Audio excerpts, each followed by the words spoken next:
What's going on, guys? Welcome to Everything Always. My name's Michael Roman, aka All Fires Now. I think I have a pretty good beat on most of the community here at Everything Always. I know you guys are overwhelmingly positive and optimistic like I am for most Marvel projects and really don't buy into the mainstream hate. But that doesn't mean everything's been perfect or far from it for a lot of studios across the board, not just Marvel Studios, who recently and in the last 24 months has been making drastic changes to how they go about making movies and TV shows. Well, today we have two major updates, one coming directly from top brass over at Marvel Studios, the other in a huge report by Variety. Marvel Studios is about to make some major changes to how they go about films and TV shows, one of which I think is a great idea, the other of which not so much. We're going to break them both down and what changes they're making, how this is going to affect the MCU and the state of filmmaking going forward. But first, I want to tell you guys about the sponsor of today's video. Now, most of you guys know me from the YouTube channel here at Everything Always, but when I'm not making YouTube videos, I'm actually with my band, either on tour, playing a festival, or in the studio making a song. And because music is such a huge part of my life, I want my earbuds to sound good. That's why I'm so happy to announce I paired with the sponsor of today's video,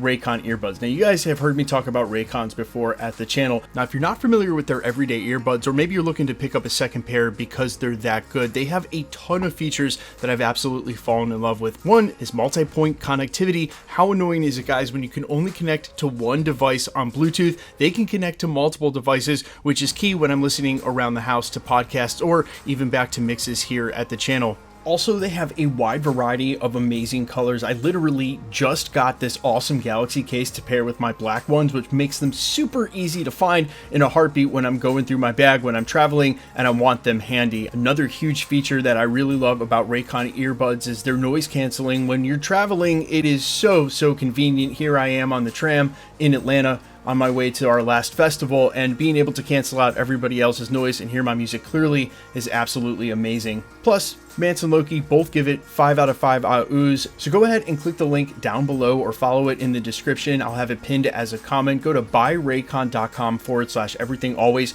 You're going to get 20 to 50% off site-wide. Again, follow the link down below, buyraycon.com/everythingalways. They are doing 20 to 50% off site-wide, brought to you by Raycon. Okay, so as I stated during the prologue, Marvel Studios is going to do two specific things when it comes to Marvel movies going forward. The first was revealed by Vice President over at Marvel Studios, Brad Winderbaum, in an interview about Agatha All Along. He went on to say, "I can tell you, quote, it's our least expensive show, and I think it was that way by design.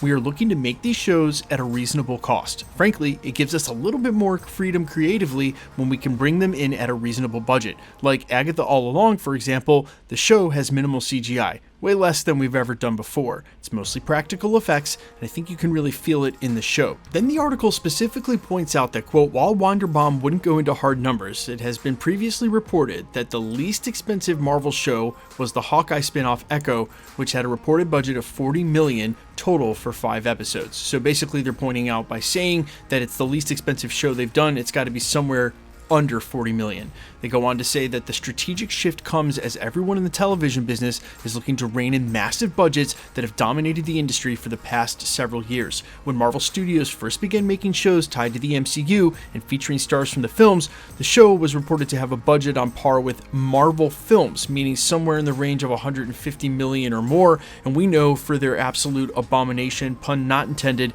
for Secret Invasion, that show actually cost them closer to $250 million. Simple question, where did that money go? This is important though. Winderbaum says that the budget-conscious approach, quote, certainly holds true for Daredevil and our future slate as we look down the pike at 26 and 27.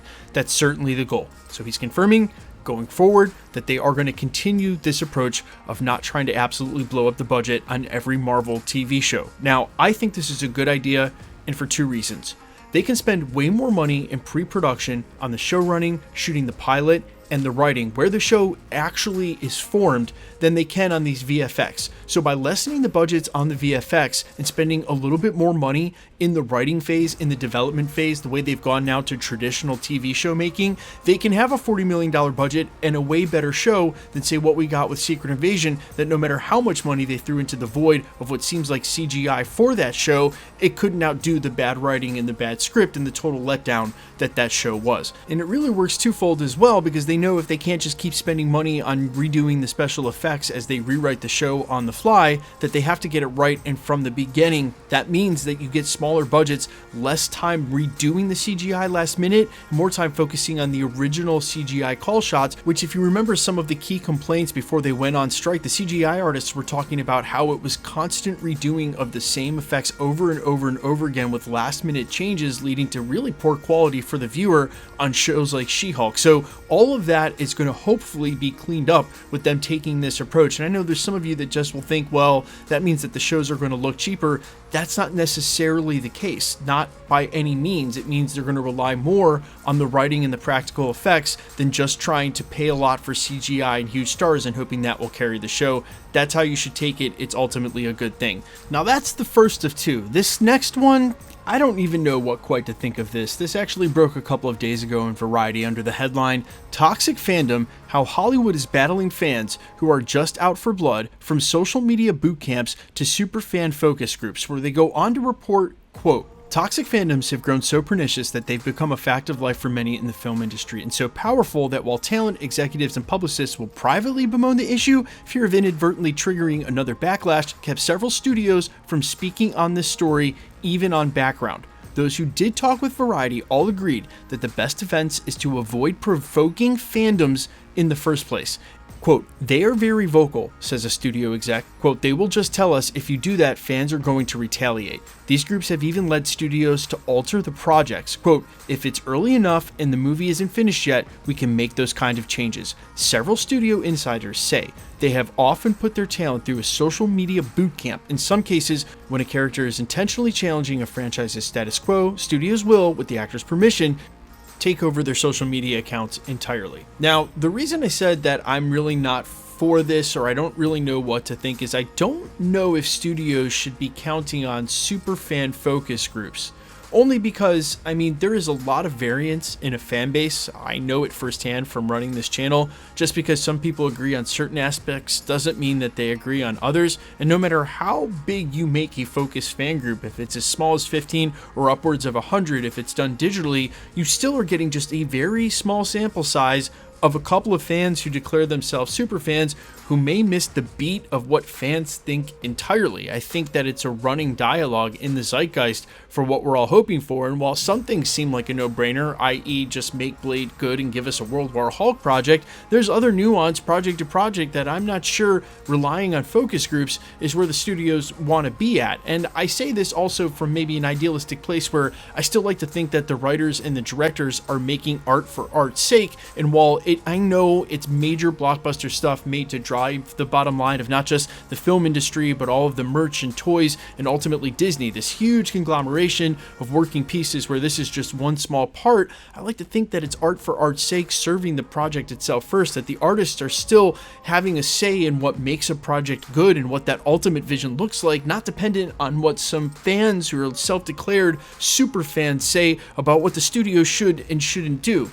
Look, I would say I'm uniquely qualified from what I've done over the last, say, 6.5 or 7 years to maybe consult Marvel Studios on something like that in direction, and I still wouldn't even nominate myself. So I don't know who these other people are who are super fans who really know better than, say, maybe some of the content creators in the space. And what do we know anyway? We just make YouTube videos, TikTok videos. I don't know. It seems like it's really not what Marvel Studios want to do. It's not in their best interest to take the small sample size of a fandom and then start operating on the simple basis that they want to avoid whatever the small group of people say they should. They should just make really good art with really good storylines and serve the characters, and ultimately not worry about what a small slice of the fandom that's extremely toxic, that's reared its head in most major franchises now, from Lord of the Rings to obviously Star Wars and even Marvel Studios. Just leave that section of the fandom to be mad and angry. They're just going to stay mad and angry about stuff that doesn't really matter. And that's honestly just my honest take on what's going on. Maybe you guys disagree, and that's okay. So let me know in the comments if you do. Quick reminder, we are giving away PlayStation 5s, so to hit the subscribe button to be entered to win. And you know, look, even if you don't agree with me, I think we all just want the same thing. We want good movies. If Marvel Studios can get there via focus groups, God bless them. I just really still think art should be made for art's sake, and I don't know if I'm ever going to change my opinion on that. Yeah, it's big business, and yeah, it's 2024, and yeah, everything is ultra mainstream and commercialized, but still, let's make the art good first, and then all this other stuff can be on top, right? Whatever. See you guys in the next one. Peace.